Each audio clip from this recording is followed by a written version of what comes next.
ठीक है। तो आइए आज हम लोग क्लास 10th के जो हिंदी सब्जेक्ट है उसका जो टेस्ट सीरीज था उसी के लिए एक हमारा मॉडल पेपर तैयार हुआ है, उसको आज हम लोग सॉल्व करके देखते हैं। आप लोगों के लिए सबसे पहला क्वेश्चन है कि वचन के कितने प्रकार होते हैं। तो बताइएगा आप लोग कि वचन के कितने प्रकार होते हैं। संस्कृत में जानते हैं कि वचन के 3 प्रकार होते हैं, लेकिन हिंदी में वचन के 2 प्रकार होते हैं। तो ऑप्शन 2 कहाँ पर है देखिए, यहाँ पे छूट गया है, 2 लगा लीजिएगा, यानी ऑप्शन नंबर डी हमारा सही हो जाएगा। आगे कहते हैं कि द्विवेदी जी ने निर्लज अपराधी किसे कहा है। तो निर्लज अपराधी द्विवेदी जी ने नाखून को बोले हैं। उसके बाद है कि सिक्कत का अर्थ होता है। तो सिक्कत का अर्थ जो होता है वो मोम होता है। लोग यहाँ जानते हैं कि 4 नंबर से हजारी प्रसाद द्विवेदी जी ने डीलिट की उपाधि किस विश्वविद्यालय से प्राप्त किए। तो ये लखनऊ बीवी से प्राप्त किए थे। अगला क्वेश्चन है कि लेखक के अनुसार मनुष्य के नाखून किसके जीवंत प्रतीक है। तो ये जो है हमारा है, ये 5वीं वृत्ति के प्रतीक है। आगे है साहित्य की परंपरा का पूर्ण ज्ञान किस व्यवस्था में संभव है। तो ये जो है पूंजीवाद हो नहीं सकता, जातिवाद हो नहीं सकता, तो ये हमारा है जो समाजवादी ये हो सकता है। चलिए आगे है कि बिरजू महाराज किस घराने से आते हैं। तो ये इनका जो जन्म स्थान था वो लखनऊ ही था। उसके आगे हम लोग बढ़ते हैं, तो उससे आगे जो क्वेश्चन है हमारा 8 नंबर में, 8 नंबर में है कि कितने वर्ष की उम्र में बिरजू महाराज ने नवाब साहब को पसंद आ गए थे।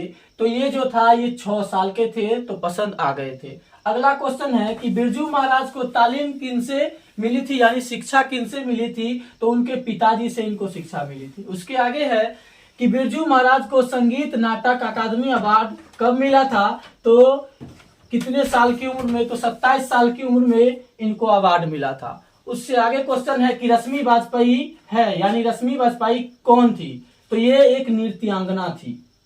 उसके अगला क्वेश्चन है कि शंभू महाराज बिरजू महाराज के कौन थे। तो ये शंभू महाराज बिरजू महाराज के चाचा थे। ठीक है, आगे बढ़ते हैं, आगे बढ़ते हैं।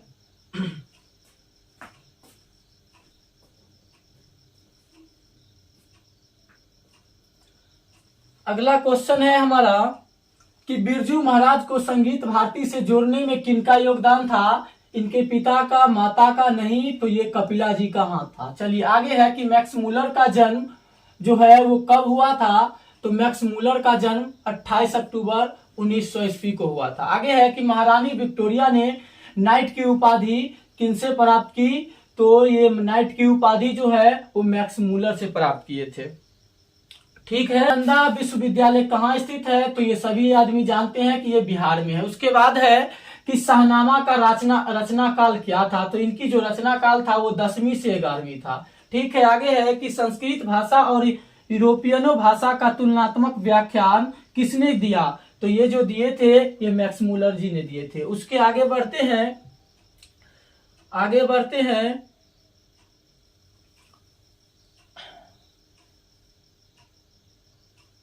19 नंबर से जानते हैं कि ननील बिलोचन शर्मा का जन्म कहाँ हुआ था। तो इनका जो जन्म हुआ था वो बदरघाट पटना में हुआ था। उसके आगे है कौवा की जमात में शामिल होने के लिए कौन ललक गया। तो ये हंस ललक गए थे। उसके आगे है कि विष के दांत कैसी कहानी है। तो ये मनोवैज्ञानिक कहानी है।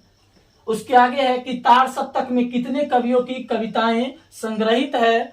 तो ये हो जाएगा 7, यानी डी ऑप्शन। आगे है कि वायरन किस भाषा के कवि हैं। तो ये अंग्रेजी भाषा है। उसके आगे है साहित्य की निराला की साहित्य साधना के रचनाकार कौन है। तो ये रामधारी सिंह दिनकर हो जाएंगे। तो चलिए अब व्याकरण की ओर बढ़ते हैं। व्याकरण से भी हमारा कुछ क्वेश्चन है, उसको भी देख लेते हैं।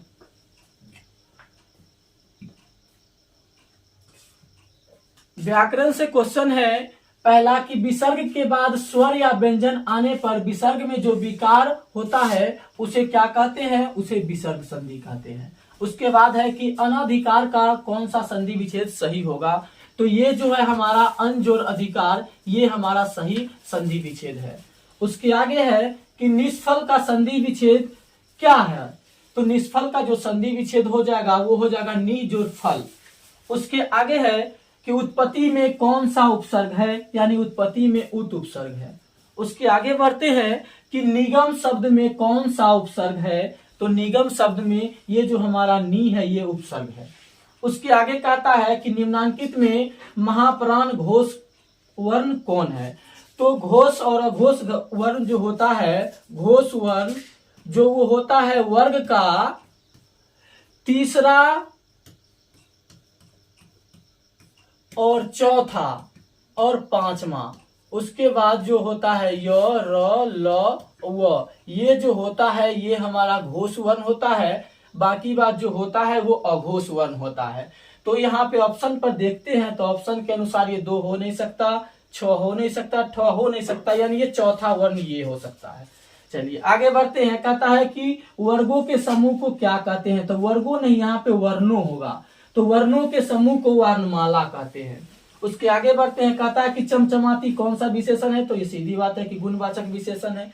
चलिए आगे बढ़ते हैं।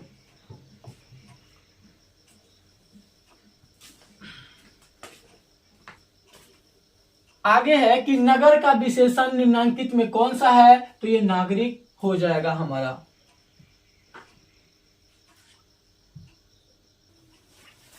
आगे है कि नगर का विशेषण निम्नलिखित में कौन है, तो ये नागरिक हो जाएगा। आगे है कि झगड़ालू में कौन सा प्रत्यय है, तो ये जो आलू आ रहा है ये आलू प्रत्यय हो जाएगा।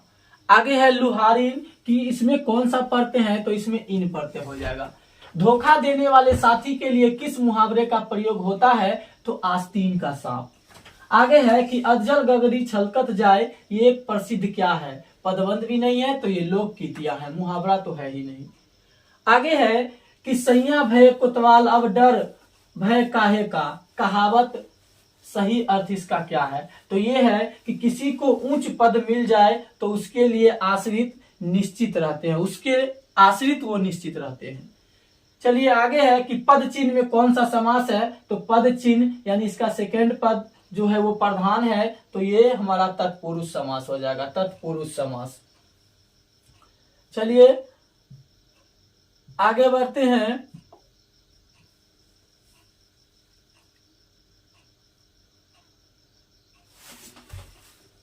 कि दशरथ में कौन सा समास है, तो दशरथ में जो हो जाएगा वो हमारा बहुव्रीहि समास हो जाएगा। इसके आगे है दियाबाती कि दियाबाती में कौन सा समास है, तो इसमें हाइफन का चिन्ह आ रहा है, यानी ये द्वंद्व समास है।